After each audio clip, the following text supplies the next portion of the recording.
अथ योगानुशासनम। योग दर्शन का पहला सूत्र 3 शब्दों का मेल है। इस सूत्र में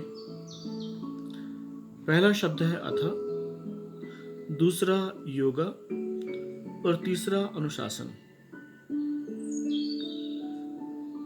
अथ का मतलब है अब।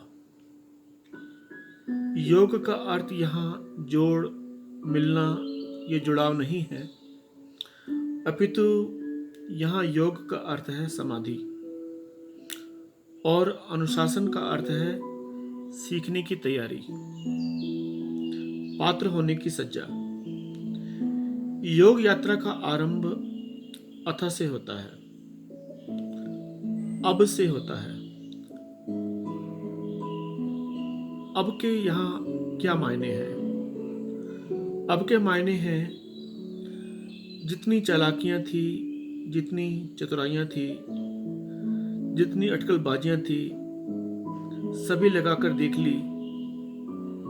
न तो जीवन में चैन मिला और न इन सांसारिक उठापटकों का कोई सार निकला। अब का मतलब है चलो कुछ डिफरेंट करते हैं, कुछ अलग से आजमाते हैं, कुछ अन्यथा करते हैं, कुछ ऐसा जिसमें सांसारिक गणित नहीं है, जिसमें बुद्धि की क्रियाशीलता नहीं, अपितु बुद्धि को निष्क्रियता की ओर बढ़ाना है। तो अब का मतलब है तमाम अपने और दूसरों के सांसारिक अनुभवों को देख लेना, जांच परख लेना कि इनमें कितना सार है। अब का मतलब है संसार की तमाम अटकलों से ऊब उत्पन्न हो गई। यह ऊब ही योग सूत्र का अथा है।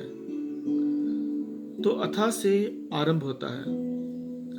अथा सुझाव है। अथा सुझाव है कि संसार को और अजमाना है तो अजमा कर देख लो। कोई जल्दी नहीं, कोई शीघ्रता नहीं। हाँ, एक बार योग में उतर गए तो पूर्णता से उतरो। अथा मायने जीवन का असंसारिक अध्याय शुरू करते हैं।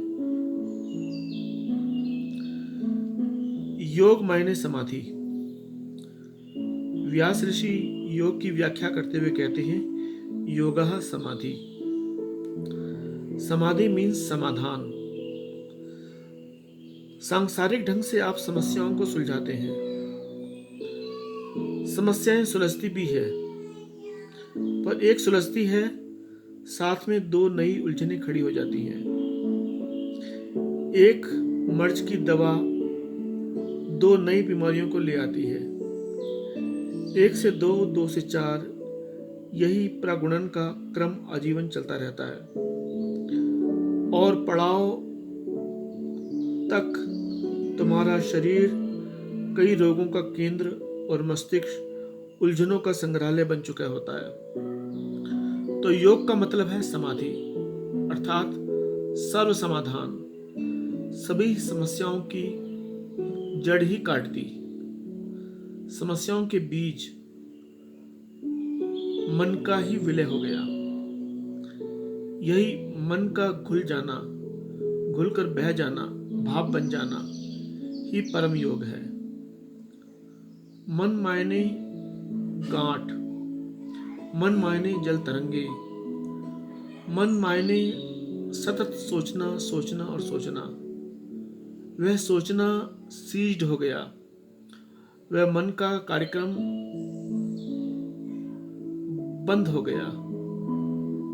अब केवल देखना बचा, बिना सोचना वाला, देखना मात्र, दृष्टा मात्र। मन अर्थात शताब्दियों का बोझ, योग मायने वह बोझ कंधों से उतार दिया। अनुशासन सीखने की कला, शिष्य होने की सज्जा, पात्र बनने का आयोजन। पात्र बन गए तो अमृत आकर स्वयं ही भर जाएगा। पिपासा पात्रता है। जितनी गहरी प्यास उतनी गहरी पात्रता, जिसे पतंजलि तीव्र संवेग कहते हैं। अंधेरे में टटोलना पूर्ण निष्ठा के साथ पात्रता है। तो उस पात्रता की प्राप्ति, चेष्टा अनुशासन है। अथ योगानुशासनम।